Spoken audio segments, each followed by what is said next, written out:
Hallelujah, जय मसीह की, praise the Lord, a very good morning. आइए एक नए दिन की शुरुआत को हम परमेश्वर के जीवित और सामर्थी वचन के साथ करें। और आज का जो वचन है वो मत्ती की अंजील उसके 22nd चैप्टर से है, 37th वर्स। और हमने ये वचन बहुत बार हम पढ़ते हैं क्योंकि सबसे बड़ी आज्ञा है। वहाँ पे लिखा हुआ है, यीशु मसीह ने कहा कि तू अपने परमेश्वर से अपने पूरे प्राण, अपनी बुद्धि, अपने पूरे हृदय से प्रेम कर। जब हम बाइबल को शुरू से लेकर अंत तक देखते हैं तो एक वर्ड जिस पर हम बार बार अगर हम ज़्यादा फोकस कर पाते हैं तो वो है प्रेम। क्योंकि परमेश्वर ने हमसे प्रेम किया, हमें अपने स्वरूप, अपने समानता में बनाया। पाप ने जब हमें परमेश्वर से अलग भी कर दिया तो भी परमेश्वर ने ये प्रभु यीशु मसीह के द्वारा हमारे साथ अपना मेल मिलाप कराया। और परमेश्वर का प्रेम, बाइबल कहती है, वो कभी बदलता नहीं है और वो हमें बार बार मौका देता है। जैसे एक पिता अपने बच्चे को डिसिप्लिन करता है, सिखाता है, वो भी हमें जब हम गिरते हैं या पाप में पड़ते हैं वो हमें फिर से उठाता है, बनाता है, मौका देता है, हमें डिसिप्लिन करते हैं। हर तरह से हम देखते हैं किस तरह से जो परमेश्वर का प्रेम है वो हमें बाइबल बताती खुदा का प्रेम कैसा है। और हमें भी रिस्पॉन्ड करने के लिए कहा गया कि हम भी औरों से परमेश्वर की तरह प्रेम करें। हम अपने दुश्मनों से प्रेम करें, अपने पड़ोसियों से प्रेम करें।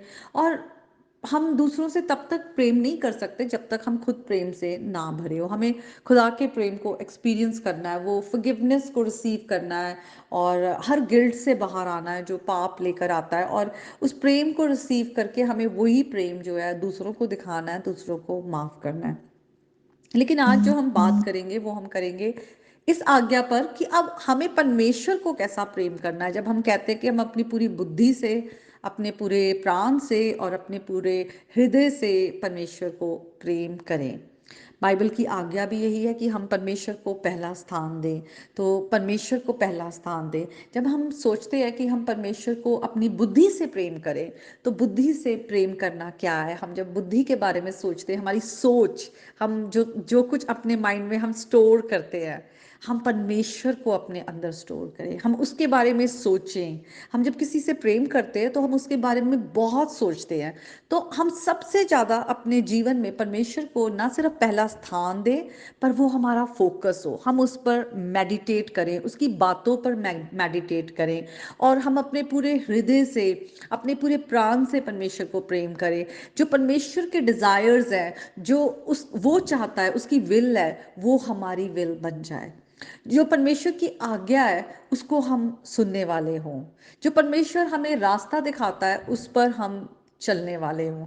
तो परमेश्वर के प्रेम में हम बढ़ते जाएं, परमेश्वर को हम डिज़ायर करें, उससे हम सबसे ज़्यादा हम अपने जीवन को उसके साथ कनेक्ट करें। सबसे पहले हो सकता है हमारे फिजिकल जो हम जिस लाइफ में जी रहे हैं, हमारे रिलेशनशिप ठीक ना हो, हम लोगों को परमेश्वर जैसा प्रेम नहीं कर पा रहे, हम फेल हो रहे हैं, हम परमेश्वर को प्लीज करने में फेल हो रहे हैं, कुछ हम करना चाहते हैं। आज हम उन सब बातों को एक बार साइड में रख दें।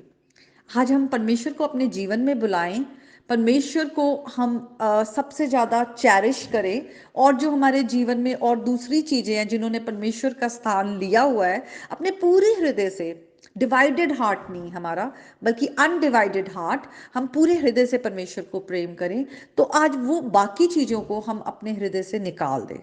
बिल्कुल आज हम परमेश्वर का सामर्थ मांगे, उसका ग्रेस मांगे कि हम वो बातें, हो सकता है वो हमारी आदतें हों, वो हमारे अंदर कोई हमारे कोई गलत रिश्ते हों, वो कुछ भी हो सकता है ऐसा जिसको हमने परमेश्वर से ज़्यादा प्लेस दे दिया है, जगह दे दी है। वो हम खुद भी हो सकते हैं जब हम अपने पे ज़्यादा फोकस्ड है। आज हम उन सारी मूर्तियों को हटा दें, क्योंकि खुदा का वचन भी कहता है हमें मूर्ति पूजा नहीं करनी। आज हम इस वचन पे फोकस करें कि परमेश्वर को हम अपने पूरे प्राण से, अपने पूरे हृदय से, अपनी पूरी बुद्धि से प्रेम करें। आज हम देखें कि वो, आज हम इस रियलिटी को जानें कि वो हमारा क्रिएटर है, वो बनाने वाला है, हम उसकी क्रिएशन है, क्रिएचर है। हम अपने क्रिएटर को हम वो जगह दें जो वो डिजर्व करता है। उसका सबसे ज्यादा हमारे जीवन पर हक है। और उसका, अगर हम उसे अपने जीवन में स्थान देते हैं, वो खुद हमें सिखाएगा कि हमें दूसरों से कैसे प्रेम करना है। हमें उस धार्मिकता के मार्ग पर कैसे चलना है, हमें बुराई को, जो हम अपनी लाइफ में रॉन्ग चॉइसेस करते हैं, हमें कैसे उसे रिफ्यूज करना है, हमें कैसे परमेश्वर की बातों को अपने जीवन में पहला स्थान देना है। क्योंकि ये जीवन जो है हमारा कभी भी ख़त्म हो सकता है, और इस बात को हम लाइटली ना लें, बहुत सीरियसली लें।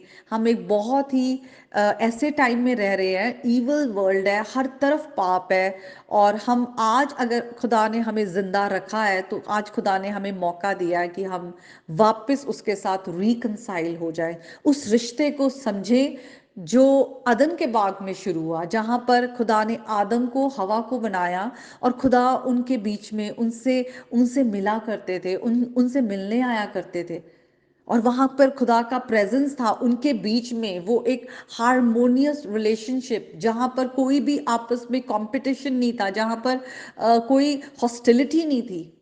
आज हम उस रिलेशनशिप में आए।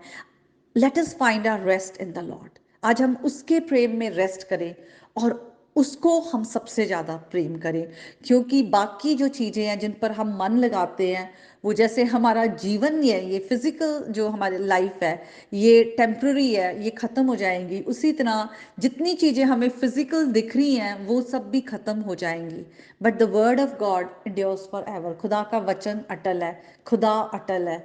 तो हम जो परमानेंट चीज़ें हैं, आज हम उनको होल्ड कर लें, आज हम जीसस को होल्ड कर लें अपनी लाइफ में। तो आज के इस वचन के द्वारा परमेश्वर आप सबको बहुत ब्लेस करे। सचमुच हम परमेश्वर को अपने पूरे प्राण, हृदय और अपनी पूरी बुद्धि से प्रेम करना चाहें। May God bless you all.